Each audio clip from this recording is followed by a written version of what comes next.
Have you ever stood in a silent elevator and suddenly your mind paints a vivid, terrifying picture of it plunging to the ground? Or perhaps you've held a precious innocent baby, a symbol of pure love, only for a fleeting, monstrous thought of harm to flash through your consciousness? If these sacred, secret whispers have ever visited you, I need you to listen closely. You are not broken. You are not going mad. These are not flaws in your character. They are profound signals of a soul that is awakening. The fact that you are even aware of these bizarre mental visitations means your spirit is stirring from a long slumber. You are beginning to see the strange inner workings of the human machine, and it is a sign that you are destined for something more. Many walk this earth completely oblivious to these moments, but not you. You are different. You are a chosen observer of your own mind. If this message resonates with the depths of your being, let your soul be seen. Affirm your journey by liking this message, subscribe to Walk This Path with us, and share in the comments if you've ever felt this strange echo in your own mind. Your story will be a beacon for others who thought they were alone in the dark. Let them know they are not crazy by simply saying, I understand.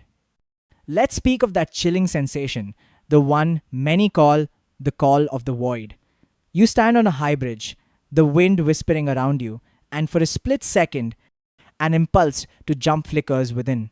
You are driving your car, calm and focused, when a sudden, inexplicable urge to swerve into danger presents itself.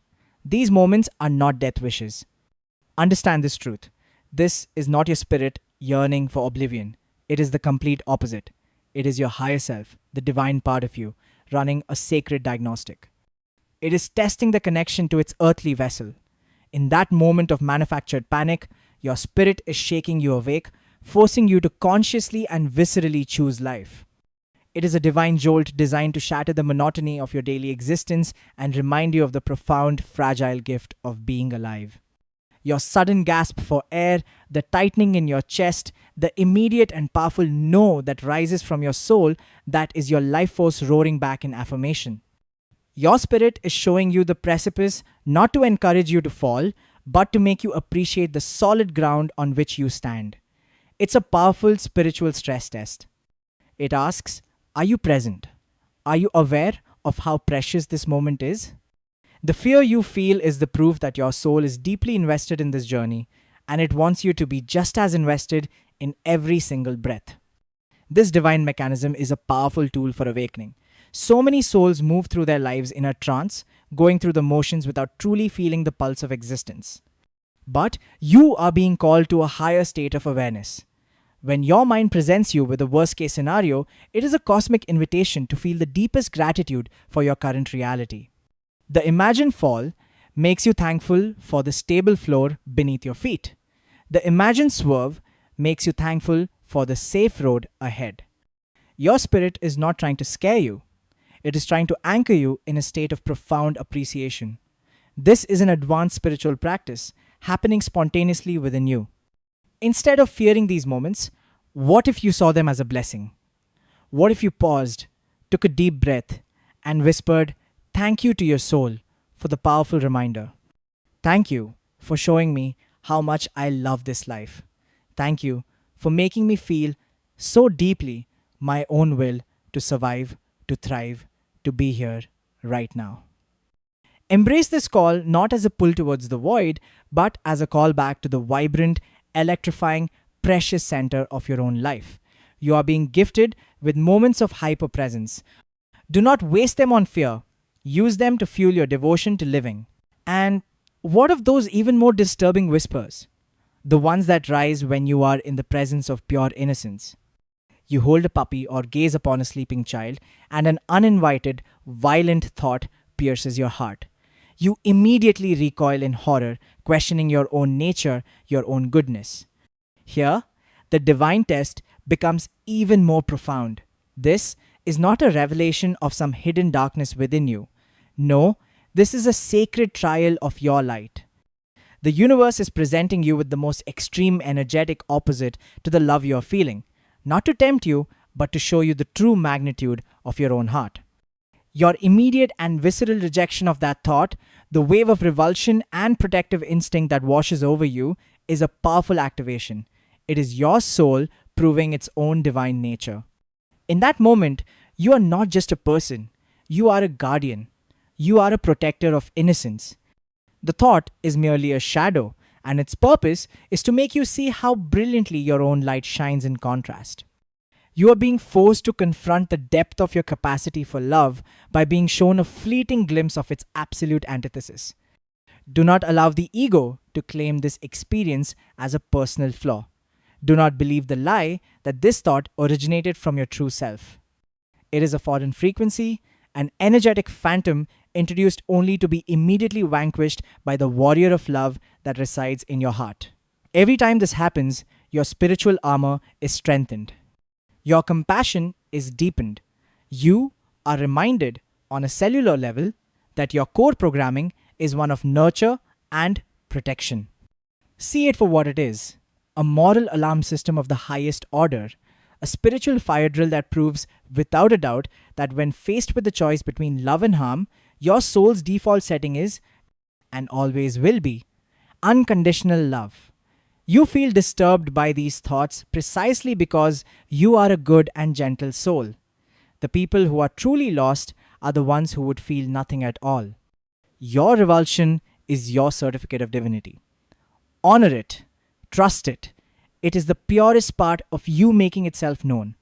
Now, let us turn to that melancholy daydream, the one where you find yourself staring out a window, imagining your own funeral. You see the faces of those you love. You wonder who would speak, whose tears would fall. This is not a morbid fascination with death. This is your soul's deep and profound inquiry into your legacy. It is a spiritual practice of self reflection. Your higher self is gently prompting you to look at your life from a grander perspective, to feel the energetic footprint you are leaving on the world. This is not about managing the terror of death, it is about managing the terror of an unlived life. Your spirit is asking you, does your absence matter? Are you loving enough? Are you giving enough? Is the song of your life a melody that will linger in the hearts of others? This is an incredibly powerful catalyst for change. This daydream is a divine invitation to live more purposefully starting right now. It is a call to action to mend broken relationships, to speak unspoken words of love, and to live so authentically that the thought of your passing evokes a genuine sense of loss, not because of ego, but because your presence is a source of genuine light in the world. So when your mind drifts to this somber scene, do not push it away in fear. Lean into it with courage and curiosity. Use it as a tool for alignment. Let the vision guide your actions today. Who do you want to see at that funeral? Go and connect with them now. What do you want them to remember about you? Go and be that person now. This is not about preparing for an end. It is about fully committing to the beginning of a more conscious, more meaningful existence. Your mind is constructing this elaborate theater piece for one reason: to ignite a fire in your soul, to live with more passion, more integrity, and more love. It is a sacred rehearsal for a life well lived.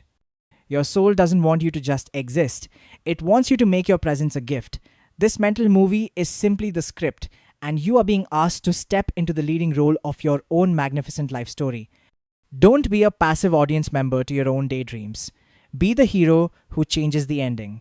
And what about that spiral of doubt that consumes you after a social gathering? You walk away and your mind becomes a courtroom, replaying every word you said, every laugh, every gesture. The verdict always comes back the same: guilty. Guilty of being awkward, guilty of being annoying, guilty of being disliked. This is the illusion of the spotlight effect, magnified by a deep, ancient spiritual memory. Your soul still carries the frequency of tribal living, where being cast out meant certain death. That primal fear of not belonging is baked into your very DNA. But now, as you awaken, your spirit is intentionally magnifying this fear. It is making you feel the imagined judgment of others so acutely that you're forced to question its validity. It is a divine strategy to get you to stop seeking your reflection in the eyes of others and to finally turn inward to find your own unshakable worth. This painful spiral is a catalyst. It is designed to be so uncomfortable that it forces you to break the cycle of external validation. It is a sacred push towards self-sovereignty. Your brain wants to file every interaction into a simple box. They like me or they hate me. But the universe is far more nuanced, and your spirit wants you to embrace that complexity. The truth is, most people are far too consumed with their own inner courtroom to be a judge in yours. They are running their own blooper reels, analyzing their own perceived mistakes. When you feel that wave of social anxiety, recognize it for what it is: a spiritual alarm bell. It's signaling that you are giving your power away. It's a reminder to call your energy back, to anchor into your own heart, and to remember that you were not born to be palatable to everyone. You were born to be authentically you. Your true soul tribe will not judge you for your quirks. They will love you because of them. This mental turmoil is the path to finding them. And more importantly, the path to finding and unconditionally loving yourself. It is the painful, beautiful, and necessary process of breaking free from the tribe so you can finally come home to your own soul. Finally, we must address the most baffling impulse of all: the sudden, unprovoked thought of committing a random act of violence like punching a stranger for no reason at all. This can be the most frightening thought, making you question your very sanity. But again, you must look deeper. Beyond the surface level interpretation of the mind, this is not a hidden desire. It is a surge of pure, untamed, creative life force. Your spirit contains an immense power, an energy that is, in its essence, neutral. It is the same energy that can build empires or destroy them, create a masterpiece or tear it down. When you are in a state of boredom or low level frustration, this powerful energy can surge up from your soul, and your conditioned human mind, unsure of how to interpret it, momentarily labels it as aggression. It is a misinterpretation of a powerful energetic signal.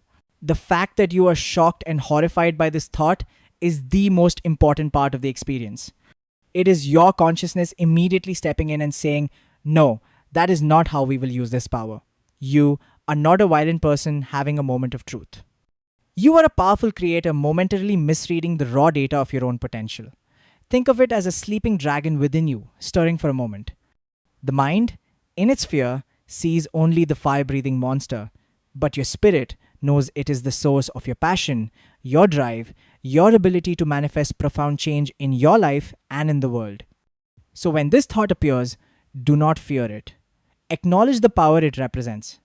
Ask yourself, how can I channel this incredible energy for good? What can I create? What passion can I fuel? You are not fighting a hidden demon. You are learning to wield the magnificent, untamed power of your own divine spirit. It is wild, it is raw, and it is yours to command. So, you see, these strange and often terrifying thoughts are not evidence that you are flawed. They are evidence that you are alive, aware, and on a profound journey of spiritual evolution. Each one is a coded message, a sacred test, a divine prompt from your higher self. They are the growing pains of an expanding consciousness. Your mind may create chaos, but your soul is always orchestrating your awakening through it. You are learning to distinguish the voice of the human machine from the eternal wisdom of your spirit. You are not your thoughts. You are the divine observer of your thoughts. So the next time one of these unwelcome visitors appears in your mind, do not fight it. Do not fear it. Simply observe it with compassion, thank it for the lesson it carries, and gently guide your focus back to the love and light that is your true essence. You are a sensitive soul in a complex world, and your journey is unfolding perfectly. Trust the process. Trust your heart. And most of all, trust that you are never ever alone in these sacred, secret experiences. You are divinely guided always.